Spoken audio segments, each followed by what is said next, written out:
नाज़रीन आप देख रहे हैं 44 टीवी। मैं आपका मेज़बान सरदार जवेद अशोक। इस वक्त मैं मौजूद हूँ लाहौर मीनार पाकिस्तान में मौजूद हूँ और आज कबाल डे के हवाले से मेरे पास एक नौजवान मौजूद है। उनसे बात करते हैं कि यहाँ पर ये आए हैं, तो इनसे बात करते हैं कि इन्होंने कैसा महसूस किया। अस्सलाम वालेकुम। वालेकुम अस्सलाम। प्यारे भाई क्या नाम है? दिलावर बेग। दिलावर भाई आप ये बताइएगा, आज यानी कि इकबाल डे के हवाले से देखने वाले नाज़रीन को आप क्या मैसेज देना चाहेंगे? इकबाल डे के हवाले से ये मैं नाज़रीन को मैसेज देना चाहूँगा कि इल्लामा इक़बाल रहमतुल्लाह अलैह वो शायर हैं कि जिनका शायर सुन के दिलों में जज्बा ईमानी पैदा होता है। बेशक जी। एक मुसलमान जिसकी गैरत ख़त्म हो जाए वो एक मरतबा हज़रत इक़बाल रहमतुल्लाह अलैह के शायर पढ़ ले। सितारों से आगे जहाँ और भी हैं इस तरह की किताबें शायर पढ़ ले तो फिर उसको अपने ईमान का जज्बा अपने अंदर मिलेगा। इक़बाल रहमतुल्लाह अलैह ऐसे शायर हैं कि जिन्होंने पाकिस्तान का नाम पूरी दुनिया में रोशन किया और हर कोई पूरी दुनिया में इक़बाल रहमतुल्लाह अलैह को जानता है। लेकिन अभी हम यानी कि 9 नवंबर आज का दिन है, इक़बाल रहमतुल्लाह अलैह का जो इक़बाल डे के नाम से जानते हैं जिसको, उसके हवाले से मैं और मेरे अलावा ये आप लोग जितने भी देख रहे हैं बहुत दूर दूर से आए हैं इधर। ये कहाँ का इंसाफ है, कहाँ का कानून है कि जिसके मज़ार जिसका दिन हो उसी के दिन पे उसका मज़ार बंद कर दिया जाए। ये तो ज़्यादती है, यकीनन बिल्कुल ज़्यादती है। उसके अलावा तालीम भी ख़राब, मार्केटें बंद, उसके रोज़गार ख़राब। जिनकी मार्केटें हैं वो तो अमीर लोग हैं, जो मेरी तरह के बेरोज़गार लोग हैं जो दिहाड़ी लगा के घर जाएंगे, जो आज आए थे जिनको कह दिया कि आज मार्केटें बंद है, कोई निज़ाम नहीं चलेगा, तो वो खाली हाथ घर जाएंगे। उनके बच्चे पूछेंगे कि बाबा आज क्या लेके आए थे, उसकी बेटी पूछेगी बाबा आज क्या लेके आए हैं, उसका भाई पूछेगा भाई आज क्या लेके आए हैं, तो वो बेचारा आगे आंसुओं से अलावा कुछ भी नहीं कहेगा। ये हुक्मरानों का कसूर है कि देखें किस तरह के हालात पाकिस्तान में पैदा कर दिए गए हैं। तो आप प्यारे भाई लास्ट में कोई इल्लामा इकबाल के शेर सुनाना पसंद करेंगे या इल्लामा इकबाल की कोई नज़म सुनाना पसंद करेंगे? जी हाँ, मैं इल्लामा इकबाल रहमतुल्लाह अलैह के शेर 2-3 आपको बताऊंगा कि ये जो इस वक्त की सिचुएशन है वो हमारे हुक्मरानों को भी अमल करना चाहिए और जो सीनियर है, सीनियर की पोस्ट पे बैठा है, उसको अपनी पोस्ट पे बैठ के इन शायर के मुताबिक अपनी पोस्ट का जो है ना वो पावर लेनी चाहिए कि अगला भी परेशान ना हो।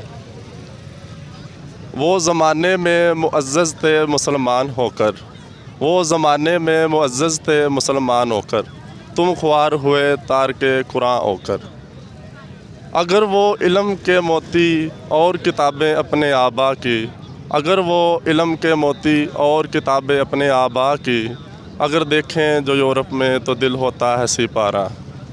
तो आप गज़वा के मुसलमानों के हवाले से क्या कहना चाहेंगे? इसराइल के इतने मज़ालिम हैं कि वहाँ पर नहत्ते मासूम बच्चों को शहीद किया जा रहा है, इस हवाले से कोई नज़म सुनाना पसंद करेंगे? जी बिल्कुल, उसके लिए मैंने खुद अपने हाथों से अपने अशार लिखे हैं, तो वो मैं आपको पेश करूँगा जो फ़लस्तीन वालों के लिए हमारे हुक्मरानों को सीधे सीधे जो है ना मुँह तोड़ जवाब है। जी। ईमान का जज्बा तो मौजूद है मगर अमाल का भरोसा नहीं। ईमान का जज्बा तो मौजूद है मगर अमाल का भरोसा नहीं।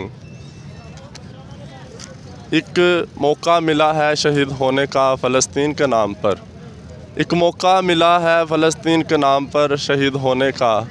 अगर हो गए शहीद तो मिल जाएगी जन्नत कम अमाल में, अगर गाज़ी भी हो गए तो नाम बच जाएगा पाकिस्तान का। एक वाक़या है हज़रत उमर रज़ियल्लाहु ताला अन्हो के दौर का। एक औरत रो रही थी अपने बच्चों की भूख और प्यास से। हज़रत उमर ने तो मना लिया उसको अल्लाह की रज़ा के लिए, हज़रत उमर ने तो मना लिया उस औरत को अल्लाह की रज़ा के लिए। ये जो फ़लस्तीन की बहनें और माएँ और बेटियां हैं इनके लिए हर दिन क़यामत से कम नहीं। ये जो फ़लस्तीन की माएँ हैं इनके लिए हर दिन क़यामत से कम नहीं। इस मुल्क के कोने कोने में फ़लस्तीन के आशिक रहते हैं, इस मुल्क के कोने कोने में फ़लस्तीन के आशिक रहते हैं। एक बार अगर इजाज़त दे दे हुक्मरान फ़लस्तीन जाने के लिए, इस मुल्क के कोने कोने में फ़लस्तीन के आशिक रहते हैं।